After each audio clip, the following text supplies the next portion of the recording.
Oui, comme on l'a vu dans la parole de Dieu, comme on l'a vu dans le témoignage que nous a rendu Jean-François, le Seigneur est vivant, le Seigneur est souverain et il nous connaît, il connaît tout de nous. Hein. Ça peut être épeurant jusqu'à un certain point. Puis ça peut être aussi réconfortant de savoir que malgré ce que nous sommes, Dieu persiste quand même à nous aimer. Ouais. Ça, c'est vraiment quelque chose. Hein. De ne pas oublier aussi pour ceux qui vont mettre leur confiance dans l'œuvre de Jésus-Christ pour eux. Un peu comme Jean-François dit, qui vont venir à lui pour trouver en lui celui qui peut les racheter.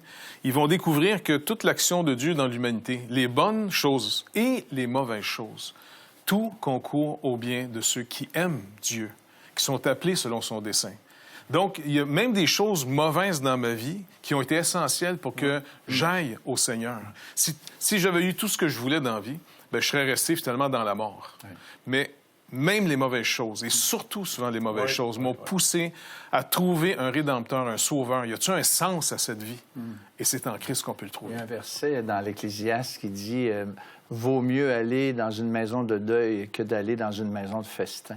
Parce que justement, dans le malheur, dans l'épreuve, dans les choses difficiles qui arrivent, on s'arrête à un moment donné. En tout cas, par la grâce de Dieu, c'est plus facile de s'arrêter, de se questionner et de venir à lui. Ouais.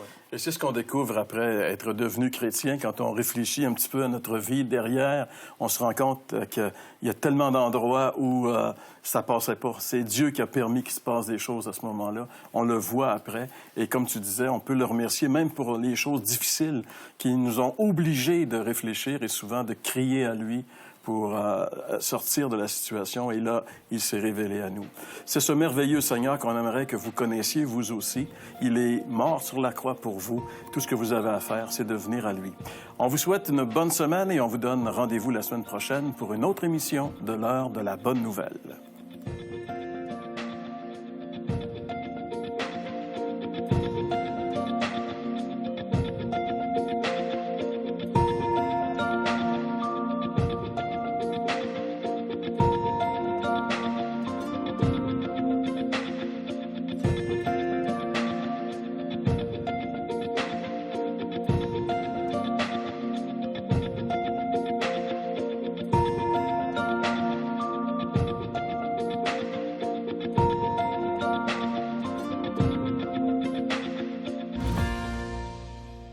Ceci était une émission payée par l'heure de la bonne nouvelle.